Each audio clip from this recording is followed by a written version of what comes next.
Hola, buen día, ¿cómo están? Bueno, es un placer saludar a los organizadores y saludar a todos los pacientes que han sobrevivido a un accidente cerebrovascular y a sus familiares. La colaboración que nos pidieron fue acercar algunos consejos o algunos tips, digamos, de cuestiones vinculadas con lo jurídico en estas circunstancias a la hora de tener que atravesar un evento como este. Mi nombre es Julia Canet, junto con mi socia, la doctora Karina Maceo, hace muchos años que trabajamos en el ámbito del derecho de la salud, específicamente en representación de pacientes y de grupos de pacientes en sus reclamos o en sus presentaciones en sede judicial,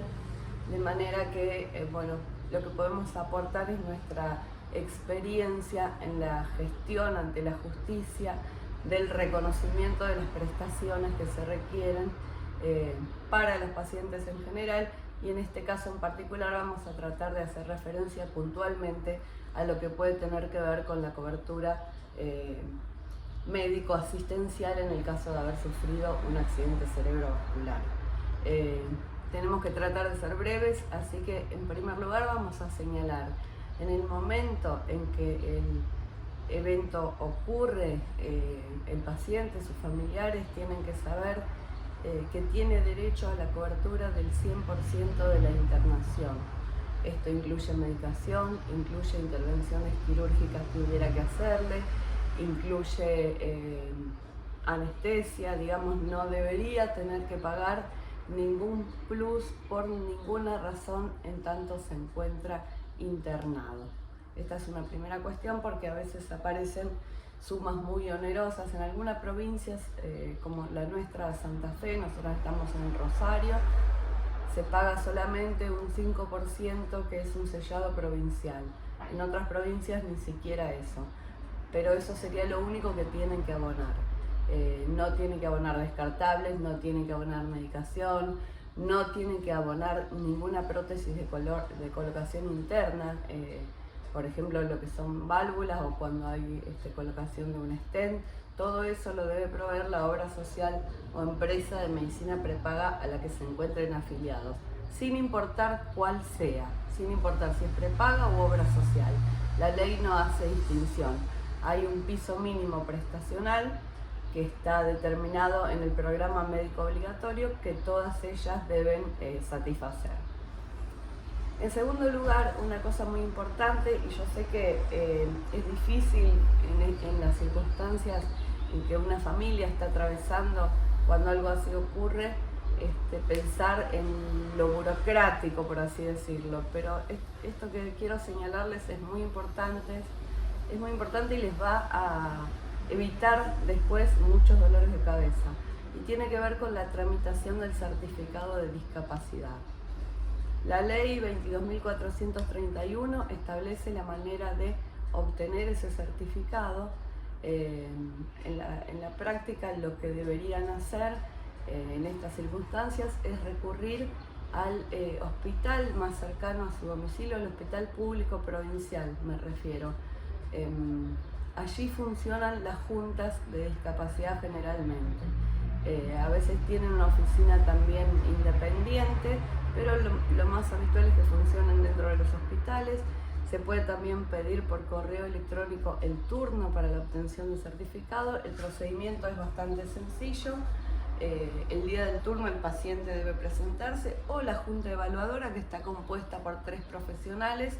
se hace presente si el paciente no puede deambular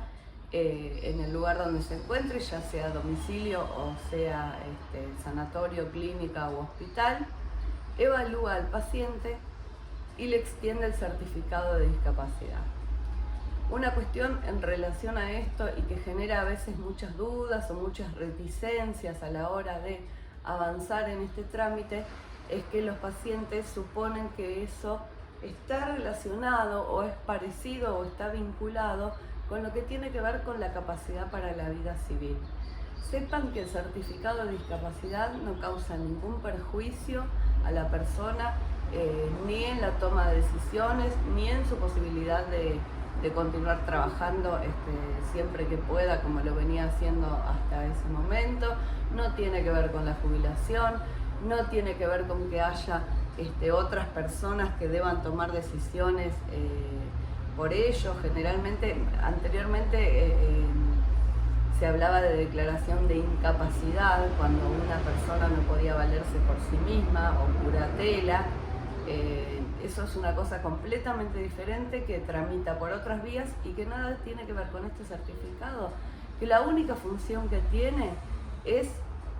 hacer a la persona acreedora de las prestaciones de la ley 24901, que es una ley central en este desarrollo y es la ley de discapacidad. Esta ley otorga una cobertura muchísimo más amplia a las personas de las que tendrían si solamente contaran con el programa médico obligatorio. Por eso les digo que un paso importante es que en cuanto pueda, si sabemos que la persona va a quedar secuelar, que va a necesitar determinadas prestaciones, como por ejemplo prestaciones de rehabilitación, es importante que lo antes posible, aunque sea, soliciten el turno para la obtención del certificado. ¿Por qué? Porque, por ejemplo, un tratamiento de rehabilitación intensivo bajo internación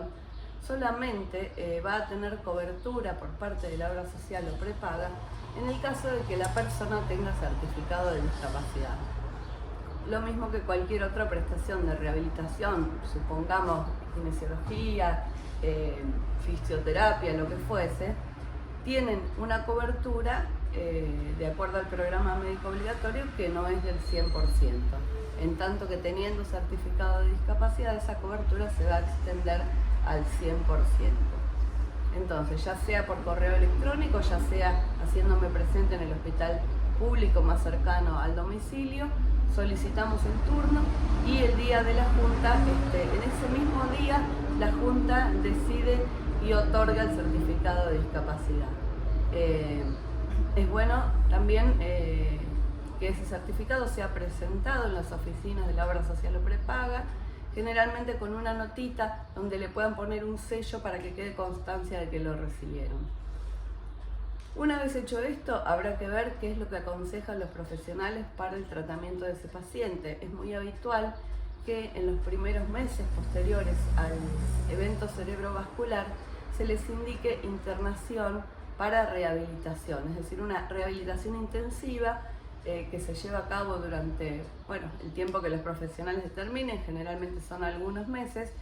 que lo que busca, entiendo, es restablecer lo máximo que sea posible las posibilidades de autovalerse de esa persona, y puede ser muy importante para la calidad futura de vida que tenga esta persona. Ocurre que muchas veces estos tratamientos bajo internación son muy intensivos, son caros, y las obras sociales y prepagas tratan, por supuesto, en lo posible de no brindar la cobertura. Es importante que al alta sanatorial, cuando el paciente se va, nos llevemos los familiares, o se lleve el paciente, la indicación del profesional,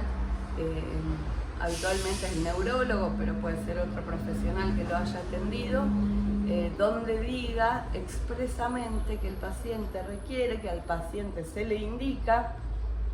internación intensiva bajo rehabilitación, o rehabilitación intensiva bajo internación, que es más correcto. Eso tiene que decirlo expresamente la orden, porque si la orden dijera simplemente rehabilitación, la obra social podría interpretar, y de hecho es lo que va a hacer, que simplemente puede el paciente rehabilitar con sesiones de 2 o 3 veces por semana de kinesiología, que no es la idea en esa instancia, porque esas capacidades que se ven dañadas como secuelas del accidente cerebrovascular tienen mayor posibilidad de recuperación cuanto más intensivamente se trabaje en ese periodo.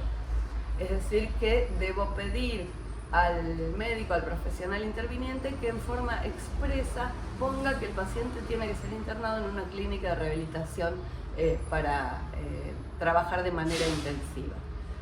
Después, el certificado de discapacidad nos va a dar la posibilidad de obtener la cobertura de muchas otras prestaciones que luego pueden ser necesarias. Empezando por la medicación, no siempre, pero a veces la medicación que requiere el paciente es de un costo muy alto y la ley de discapacidad prevé que la cobertura de medicación en el caso de los medicamentos que están desarrollados con el origen de la discapacidad de la persona tiene que ser al 100%. Eso alivia muchísimo el bolsillo de las familias que deben afrontar una situación así, porque muchas veces el costo, cuando la cobertura es, por ejemplo, del 70%, como es el caso de la medicación crónica, e inclusive del 40% si no se considera crónica, esa diferencia, ese costo que queda a cargo de la familia, termina siendo muy difícil de soportar mes tras mes y año tras año. De manera que teniendo el certificado de discapacidad, sepan que pueden pedir la cobertura del 100% de la medicación a la obra social. Y después hay otras prestaciones que es interesante conocer, que no son del orden estrictamente médico, sino que son lo que pueden llamarse prestaciones de carácter asistencial, que muchas veces también van a ser requeridas, como lo es, por ejemplo, la internación en hogar. La internación en hogar es un recurso que está previsto por la ley de discapacidad en el caso de que el paciente no pueda valerse por sí mismo, es decir, requiera atención especializada y no tenga un grupo familiar continente. Es interesante hacer una aclaración en este sentido. Esto no quiere decir que el paciente no tenga familia. Ocurre que las más de las veces, aun cuando tenga familia y la familia se ocupe muchísimo de la asistencia de ese paciente, es muy difícil sostener domiciliariamente la atención de una persona que requiere asistencia permanente, porque los familiares tienen que trabajar, digamos, es verdaderamente difícil de sostener. Entonces, está la opción de internación en hogar, en el caso de que el paciente lo tenga indicado o sea necesario, el mismo consejo que les di antes, que en la orden diga el nombre del paciente, el nombre de la obra social o prepaga, y el profesional consigne, solicito internación en hogar. Que no ponga otra cosa, que no ponga internación geriátrica, que no ponga aconsejo, siempre tiene que ser solicito, requiero, y siempre acompañar una pequeña historia clínica que establezca lo que al paciente le pasó y el estado en el que se encuentra y la necesidad que tiene de asistencia por parte de terceras personas. Hay veces el paciente puede permanecer en el domicilio, pero no todo el tiempo el grupo familiar está disponible para asistirlo. Para esa particular situación hay también una prestación que me interesa destacar, que está encuadrada en la ley de discapacidad, que no es muy conocida porque es el inciso B del artículo 39 de la ley 24.901 de discapacidad, que fue incluido con posterioridad, de hecho, a instancias de grupos, en particular eran grupos los que más militaron esta incorporación, fueron papás de niños con trastornos generales del desarrollo, o son patologías del espectro autista, que necesitaban que fuera reconocida esta prestación, porque muchas veces estos niños para su adecuada atención necesitaban asistencia domiciliaria. ¿Qué es la asistencia domiciliaria? Es un asistente justamente, que es una persona que suple lo que la persona con discapacidad no puede hacer por sí misma. ¿Qué quiere decir? La idea es que dentro de lo posible la persona con discapacidad pueda permanecer en su domicilio. Para permanecer en el domicilio, como dijimos, no siempre va a estar disponible el grupo familiar, entonces el asistente domiciliario es aquel que lo asiste para que pueda higienizarse, para que pueda acceder a su alimentación, para todas las necesidades, las llamadas ABD o actividades de la vida diaria. Todo lo que el paciente no puede hacer por sus propios medios,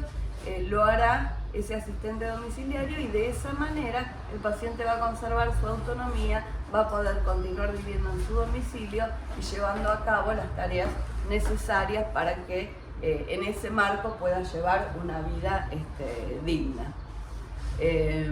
Bueno, por último me gustaría decirles, hay muchas otras cosas más que podríamos señalar, pero me pidieron que fuera breve y creo que ya no lo estoy diciendo. Pero por último me gustaría aconsejarles también que busquen asistencia especializada de un abogado, en lo posible especializado en Derecho de la Salud, o que tenga alguna experiencia en la tramitación de acciones de amparo en los tribunales, porque hay ocasiones en las cuales al familiar o al paciente se le dice, mire, esto no le corresponde, esto no está incluido en su plan, y se hacen enormes esfuerzos en la familia, enormes esfuerzos económicos para afrontar estas situaciones, cuando muchas veces se trata de prestaciones que debieron haber sido cubiertas y provistas por la obra social. Así que no dejen de preguntar, no dejen de consultar, no dejen de asesorarse, y bueno, de nuestra parte, en todo lo que podamos ayudar, en nuestra ciudad de Rosario quedamos a disposición. Un saludo grande para todos los integrantes de la asociación y espero que esta información les pueda ser de utilidad.